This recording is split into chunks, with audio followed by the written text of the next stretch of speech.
On today's episode of the Locked On Texans podcast, finding the perfect round to draft Joe Mixon's successor and Will Anderson, you are up next.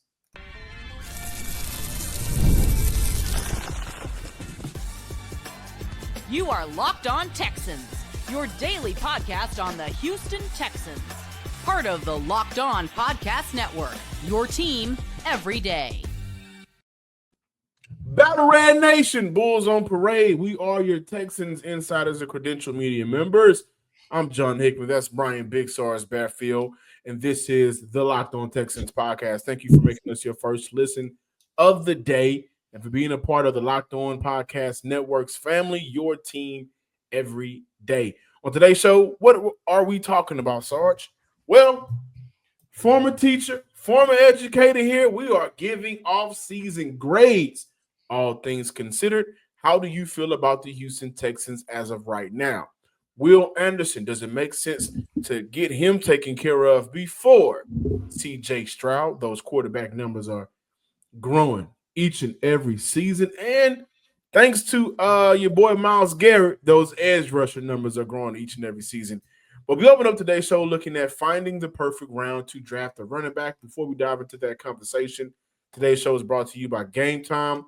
Download the Gametime app, create an account, and use code LOCKEDONNFL for $20 off your first purchase. Big Sarge. John Hickman, greetings and salutations. You got the H on your chest, and that's who we do it for. H-Town, whether you're in the city or worldwide. The Locked On Texans podcast, we are for you. Now, we look at the running back market for the draft class this year. Excuse me, not market, but the draft class this year. A lot of talent.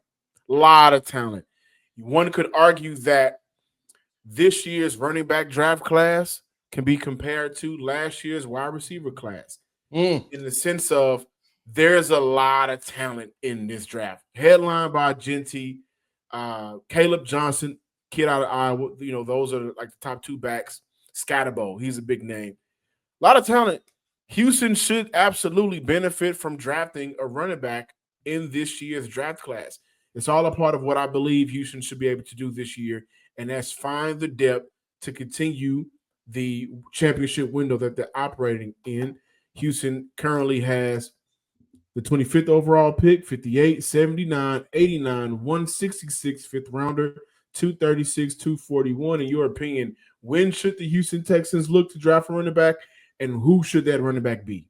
John, I hate to bother you, but I got to ask you this again. Can you pull back up the rounds that they're drafted? Can you tell me what they have in the fourth round? Fourth round, no fourth round pick this year. They have two third round picks, courtesy of the Larry Tunsil trade, but 166 in the fifth round. 166, and then what after that? After that, you have 236 in the seventh round, 241 in the seventh round, and I would speculate to say I wouldn't be shocked to see Nick Caserio maybe use both of those to move up into the sixth round. Gotcha. And two picks in the third round.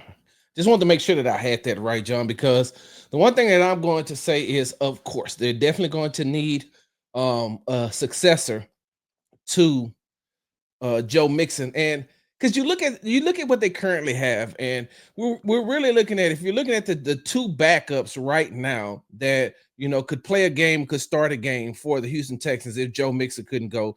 You're looking at two guys who are going to probably be better on special teams than Dare Ugabawale and Damian Pierce.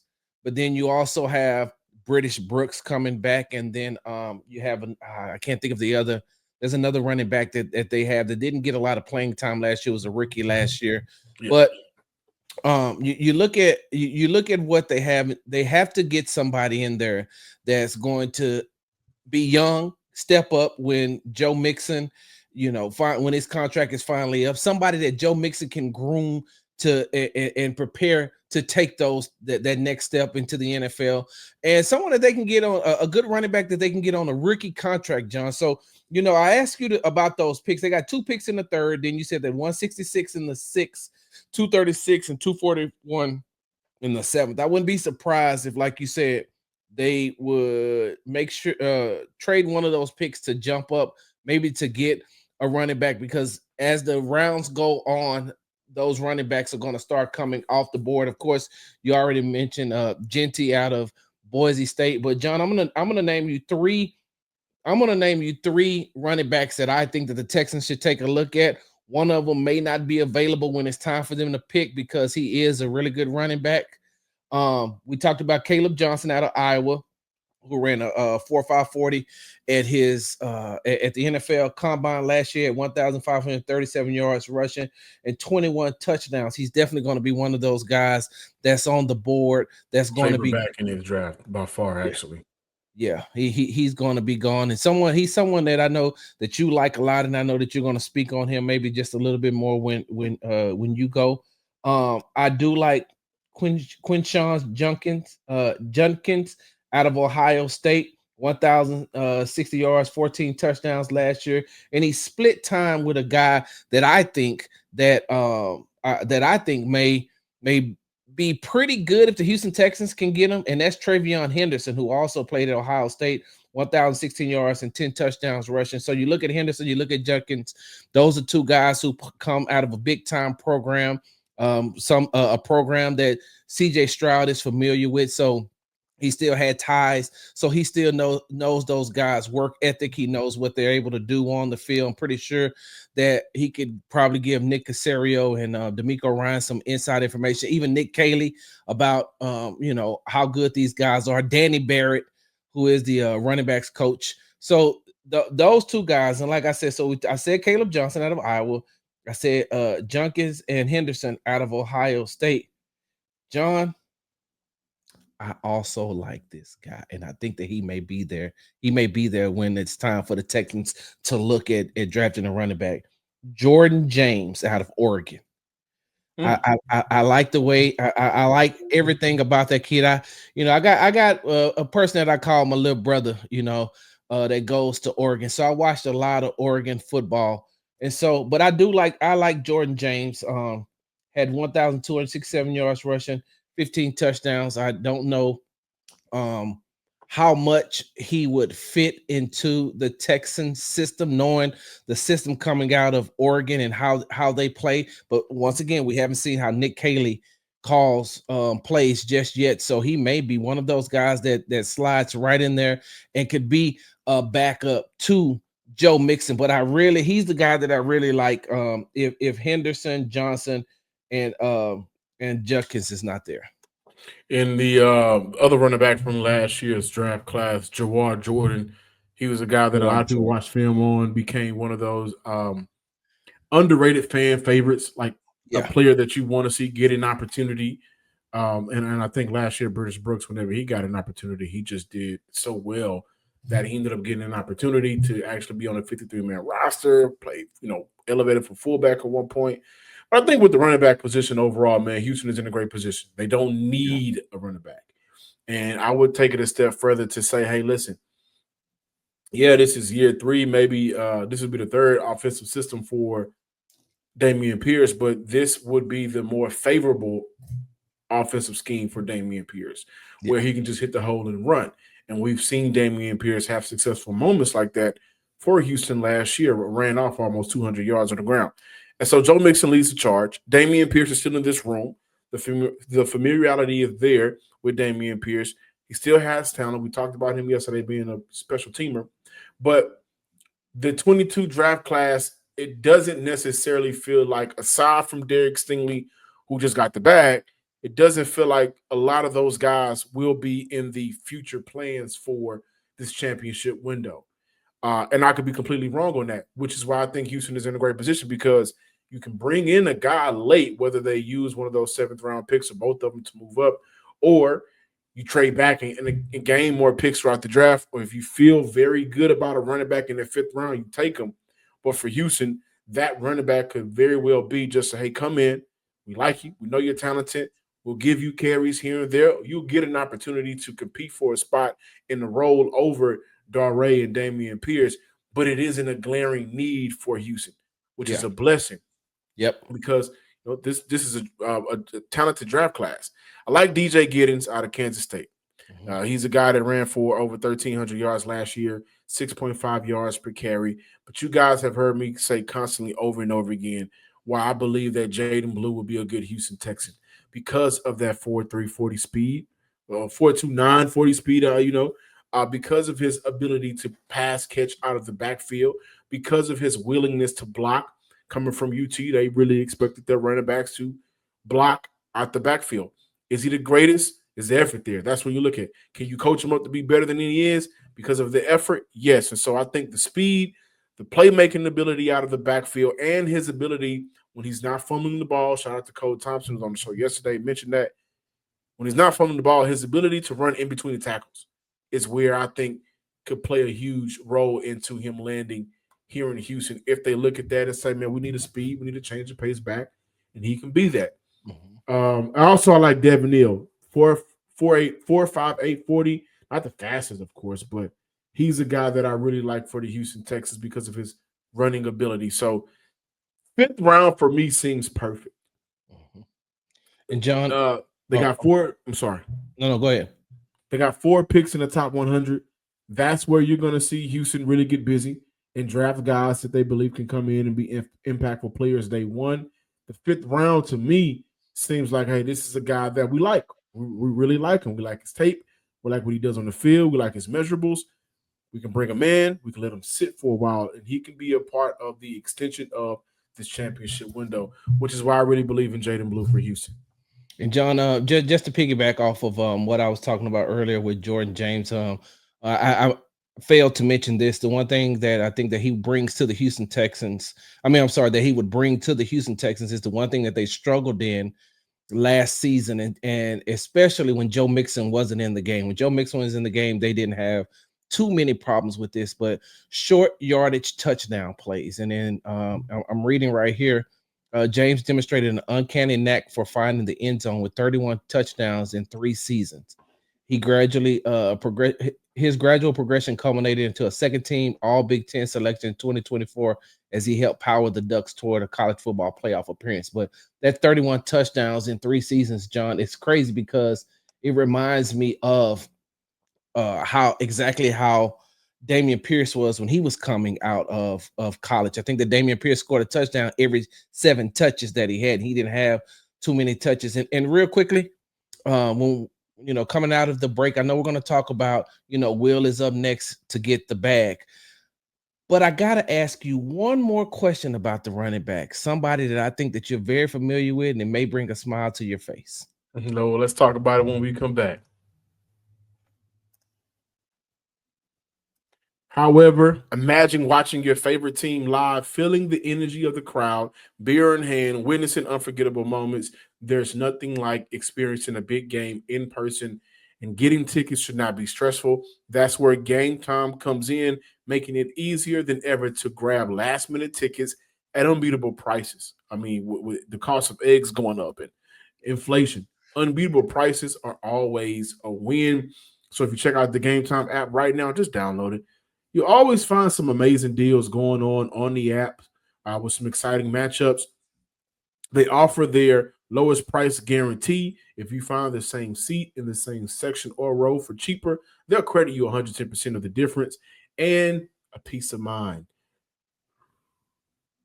With views from your seat before you buy, no surprise fees, and lowest price guarantee, you can book your next event with confidence. Download the Gametime app today, create an account, and use code LOCKEDONNFL for $20 off your first purchase. That is LOCKEDONNFL for $20 off. Download Gametime today. Last minute tickets, lowest price, guaranteed. Welcome back, Battle Red Nation, to the Locked On Texans podcast. Thank you for making us your first listen of the day. We're part of the Locked On Network. Your team every day. John, before we went to the break, we were talking about finding the running back, finding the perfect round to select a running back, a successor, like you said earlier, to Joe Mixon. And we talked about who the Houston Texans already have as far as Dare Ogunbowale, Dameon Pierce, British Brooks, Jawar Jordan, somebody that, I couldn't remember his name right off the bat, but I'm curious to see, if what he would be able to do with the snaps. But John, I said that I want to mention a running back that is going to be available that I think that might bring a smile to your face if the Houston Texans are able to get him. You ready for this? Let's go. You want me to give you a hint? Yeah, go Former ahead. in 2023, he was a Doak Walker winner. He was a unanimous All-American. You got an idea who that is? Oklahoma State. Yes, sir. How about Ollie for Gordon? Yeah. Yep, Ollie Gordon the second, John.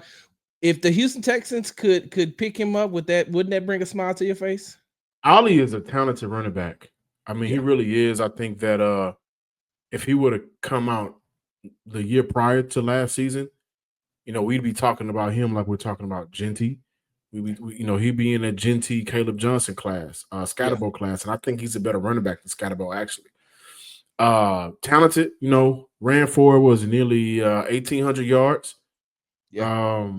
This past year, only 880 yards, 4.6 yards per carry. Multiple games where he rushed 4 or 5 or more yards in a game. Good running back out of the backfield. 179 out of the backfield receiving this past season. 330 the year prior. He's a talented back, man. And I think because of the offensive line issues, that kind of held him back a little bit at OK State. But I think he would be, man, because didn't Joe Mixon? No, Joe Mixon was at Oklahoma. Yeah. So I'm sorry. But he would be a good successor, to this team. And I think Ollie, with his talent, if you get him around a running back room culture that Danny Baird has said, led by Joe Mixon, and the leader that he is, like we talk about leaders on this team, Joe Mixon is one of those guys. Yeah. Yeah, he could absolutely be the next guy for the Houston Texans. And did Ollie run his 40? I don't have that information right now. I can get it for you though, but I'm gonna say while you look that up, I'll say this. He's also one of those guys whose name is not 4.61 40. Yeah, but John, we've seen what he's able to do behind a competent offensive line and having a good quarterback in 2023. So you bring him here, and what you're expecting from the Houston Texans offensive line as far as competition is concerned, they're going a whole new scheme. He already has a very good quarterback if he plays behind CJ Stroud and playing behind Joe Mixon. And like I said, it's a name that's not on a lot of people's board. He's not being talked about as much as he was the year prior. So, I mean, that is somebody that they could probably look into picking up. Now, speaking of picking up, John, we just seen Derek Stingley Jr. pick up a bag from the Houston Texans. He picked up a big bag from the Houston Texans. It's like one of those designer bags. It's like a Gucci or a Prada bag or something like that. Maybe he got one from Laramie Tunsil. That's another story for another time. But John, the next person up that I feel like should get a bag is Will Anderson Jr. And the reason why I say that is because yesterday's prices ain't going to be today's prices, ain't going to be tomorrow's prices. And with the way that Myles Garrett got paid, the way that Trey Hendrickson from the Cincinnati Bengals is going to get paid, the way Micah Parsons is going to get paid, Max Crosby is going to get paid. Will Anderson Jr. is right there in that same realm, and if he can stay healthy, if he didn't stay healthy this past season, we're potentially looking at an All-Pro, a second All-Pro on the defensive side of the ball. I mean, you remember he had won Defensive Player of the Month and then got hurt on Halloween against the New York Jets. Excuse me, the second time he had got hurt in New York. I don't want the Houston Texans to go back to New York ever again to play the Jets. Anyway. But with that being said, though, John, if you were Nick Caserio, you had to play general manager. You had to sit down in front of Kyle and Hannah and say, okay, so it's time to extend Will or it's time to extend CJ. Who are you extending first? First, because they're both going to get extended. Yeah, first, I would. Oh, that's tough, man. That is tough. I'm going to tell you why I say Will is because you got to get him while these prices are these prices. Because I'm going to tell you right now, I don't think that I think that David Mulugheta is the agent for CJ. He's already going to play the game. No, he's already going to play the game of, hey, Listen, I'm good. We can wait till the last minute because those quarterback prices are going to go up every year, and he knows that, right? Yeah. And I think that if I'm not mistaken, Will Anderson's agent is Nicole Lynn. She also plays that same type of game. But right now is the time to get in. Not right now, but I'm saying if when they get ready to extend him, especially coming out of the year that they expect him to have. Yeah, John, I'd try to get that deal done early before I have to pay CJ because there's going to be a lot of money that's going to be given out between those two. I don't know, man. I think what would play in your favor is that Will Anderson contract extension he'll be eligible for that in 2027 after his 5th-year option. So we should start seeing those talks really heat up next year. Yeah. 2026. That's and that's for CJ as well. I think it may be smarter to look at paying Will because CJ ain't going nowhere. Right? Houston didn't let their last franchise quarterback go anywhere, and it got him paid, but then everything happened and he forced his way out. Two totally different quarterbacks. Two totally different mindsets. So, like, CJ ain't going nowhere. Will ain't either. Will ain't going nowhere either, but it's easier to keep your franchise quarterback. So, to your point, like, those numbers are going to rise, and the salary cap continues to rise with those quarterback numbers. And the funnest conversation that a lot of us have right now is, should the NFL create a separate salary cap for quarterbacks? Because those numbers are insane. But maybe paying Will earlier would just like, hey, listen, in good faith, Will, we love you. We want to keep you around. You embody everything we want from a franchise perspective. Here's your $40 million, because we know that if CJ gets up to $60 million, well, we got it. Yeah. If it's 65, we got it. If it's 70, we'll get it. So I think paying Will first would be smarter, because the priority will always be CJ, regardless of who's on the field. It's going to always be your quarterback, unless he tricked us all and he's not who we think he is, but I don't think that's going to happen. Yeah. So you can take care of him whenever you can, because the money will be there for him. No, for CJ. So you're going to take care of CJ. Yeah, because you can knock out Will now, or whenever it's time for him to get taken care of. You look at it like this, John.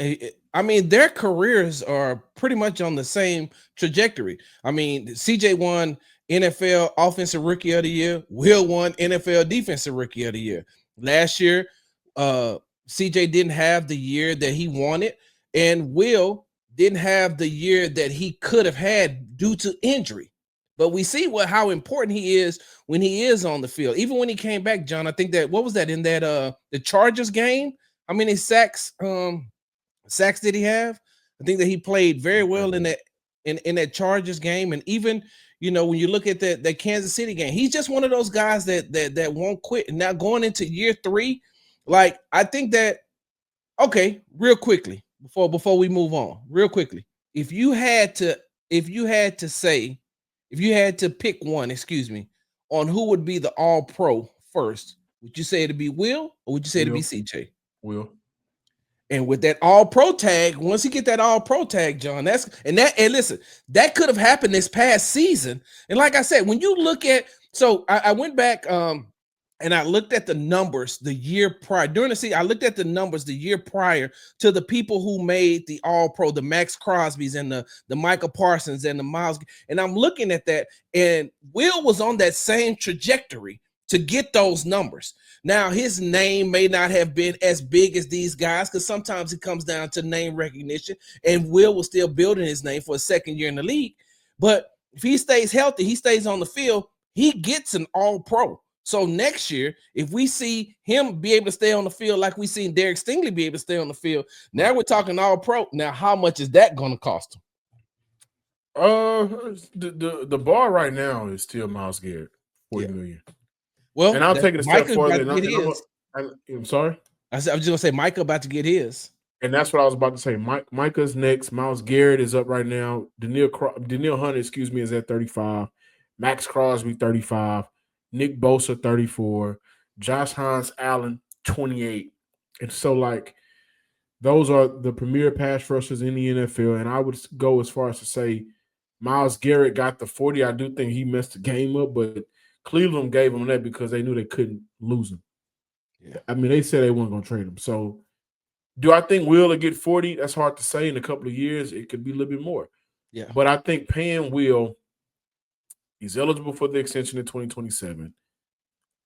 I think Houston will pick up his 50th option to make sure that, they got all the time that they need while they're on their rookie contracts. But paying Will, I think, is the easier move because CJ is just for certain. Yeah. He's not going nowhere. They will move on from other players. And really, we rebuild this team through the draft to make sure that there are not a lot of outstanding contracts, on this team to make sure CJ gets paid. I think that CJ and Will are CJ, Will, and Derek Stingley are the only absolutes right now. And that's only because Kamari Lassiter has played 1 year. Kalen Bullock has played 1 year. But when you're looking at the cornerstones and the cornerstones of this team, you're looking at CJ, Will, Stingley, Nico, who got paid, and I'm sure that they're going to take care of him. Nico, and then Kamari and Kalen, they'll be up next. But yeah, I like I said, I would try to get Will's contract extension done way quicker so I could have time to work on CJ's. That's kind of funny. We mentioned a lot of those guys and majority of those players on the defensive side of the ball. In this offseason, we hadn't seen a lot of upgrades for real on the offensive side of the ball. So when we come back, we'll dive into offseason grades. Yep. Welcome back in, Locked On Texans listeners and viewers. Really quick, Ollie Gordon, we talked about him earlier. Yeah. Ollie Gordon in back-to-back seasons rushed 2,500 yards, but he was featured in nearly 70% gap runs at Oklahoma State. So you look at the presumed offense Nick Caley will run here, that could be something that can work in his favor. Now, offseason grades. Gap schemes? Well, the combination of zone gap, looking at his Patriot days, New England days, Rams days, and putting it all together. We look at the offseason grades. We got to take everything into account, Sarge. New coaches, no more Chris Strauss, Cole Popovich, no more Bobby Sloyd, Nick Caley. New offensive line. Some of those guys are out. Some of those guys are in now. Overall, how would you grade Houston's offseason right now? Ooh, so I'm including the trade of Laramie Tunsil. Third round pick back, yes. Yeah, I'm including giving Derek Stingley the bag, giving him his extension. Yes. Include trading Kenyon Green to get CJ Gardner. I'm also including the Danielle Hunter getting the bag. Yes. I'm including all those additions to the offensive line. As far as competition aspect is concerned, I'm considering that they brought in Christian Kirk, right? Traded for Christian Kirk. I'm also considering that they brought back Sheldon Rankins. They re-signed, what was the defensive end they re-signed? Derek Barnett. They re-signed Derek Barnett. They signed EJ Speed. So right now, John, I would say that I would have to give the Houston Texans offseason a C. Yeah. I would give them. I think that's almost fair. I would give them a C because I can't give them anything any higher because there's too many uncertainties. I don't know what Cole Popovich is going to do as the offensive line coach. I don't know what kind of offensive system or how Nick Caley is going to be as a play caller. I don't know what they're going to do as far as the offensive line is concerned. The only thing that's for certain, and that was funny how you put your glasses. The only thing for certain is the fact that that defense is where it is, and they bolstered that defense and made sure they took care of everybody on that side, including the deficiency at the other safety position opposite of Kalen Bullock. And so that's why I have to give them a C. But that uncertainty on the of the offensive line and the offensive coordinator, that's why I came up with that grade. What about you, John? I got him at a C+, and I think we'll put where I got a plus at trading Kenyon Green. Why I have a C+, trading Green for Gardner Johnson. I think that is a move that is extremely underrated. You move on from a young man who just completely didn't pan out. And you got in a Super Bowl champion, a player who can play that position fairly well, gives you a very good running mate alongside the rookie going into his second year, Kalen Bullock, and somebody he can learn and grow with. So I like that move. I also like rewarding players that come in, do their job, do it to the best of their ability. And I just love the Dig Stingley back, signing, extending him. Offensive line is where the uncertainty is real. Wide receiver is where the uncertainty is real. Honestly, the offensive side of the ball. Yeah. I know Nico gonna go out there and ball. 12 out there. Yeah. I know 7 been locked in. He in the lab, right? I know Joe Mixon gonna do what he gonna do. He been doing that his whole career in the NFL. But I don't know what Justin Watson gonna do. I don't know what Braxton Berrios gonna do. So the C plus for me is very defensive heavy. Yeah. Like I like the defensive moves that they did, and I like that those moves were made because honestly, I don't know how many defensive players we're gonna see Houston draft. They stay solid. They are very solid on their defensive side of the ball in terms of depth and in terms of talent. Yeah. Offensively, who's the best 5 that's gonna be put out there? We don't know yet. We gotta wait till August. Wide receiver wise, like Christian Kirk. Yeah. But he's not going to save you. So I think Houston has done some good things. And I think the main thing that it happened so long ago, we may have forgotten it, but we mention it every show. Hey, man, they moved on from Bobby. Yeah. They moved on from Chris Strausser. Yeah. They have the voice in that former toxic offensive line room, right? you got a head coach that at his press conference, and this is why I can't wait to see it, has mentioned, fixing the offense from the inside out, and it's going to be a Houston-based scheme. And they're going to be based on what happened, from Bobby Slowick's standpoint in San Fran. Yep. So I'm excited to see how the offense moves coaching-wise, but personnel-wise, those gaps, those uncertainties are extremely big to just gloss over. And you know what? Another reason that I can't give them a higher grade than a C is because, John, I have not heard them talk about the tight end position. Like if they'd have just given me a glimpse of what they plan on doing at the tight end position, as far as Dalton Schultz. I know Brevin Jordan is coming back, and then and John, I sound like a broken record, and I understand that. Listen, y'all, I know I sound like a broken record. I think it's a good conversation because I think that they got their guy on the roster already, which is why it ain't been a conversation at all. Cade over. I think Cade. I think Cade will be a guy that's going to get some opportunities this year. He's the rawest of them all. Him and then they ain't moved on from Dalton yet. He's still making $11 million. Yeah. And so I think that they have their guys on the roster. So what about if they and you know what, John? I don't want to, and like I said, like I was about to say, I know we sound like a broken record, keep talking about the tight ends, but I don't know if I'm ready to move on from Dalton Schultz just yet. I need to see him in a different type of scheme. Maybe I need to see him in a Nick Caley type offense who coached Gronk and had was it Tyler Higbee? Tyler Higbee, right? With the Rams. So, I mean, he may be the one that comes in and revitalizes Dalton Schultz's career. And we could be talking about, hey, man, Dalton Schultz is having one hell of a year. So, I just need look, if I can hear more about the tight ends, maybe I could give them like a C. What's in between a minus and a plus? I don't know. We'll figure that out next time. It'll just be a C. It'll just be a C. But you also look at Jerry Shaplinski, who's come over to Houston, and some of the things that he's done, helped developing a tight end like Michael Myers, and Nick Caley, that background together. I think that they're going to look at this tight end group that they already have here and say, we got 3 guys that can be the guy. Like let Sarge know something. And Nick, I know you listen to this show daily, and I'm talking about Nick Casario and Nick Caley. Hey, man, friends of the show. Hey, let me know what y'all gonna do.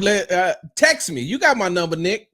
Oh, thank y'all for watching today's show. Please be sure to do 3 things: subscribe, like, and comment on YouTube and wherever you listen to your podcast. Give me a follow on Twitter at John_Hickman12. And give me a follow on the app formerly known as Twitter at Big Star Sports with a Z at the end. Until next time, ladies and gents, peace.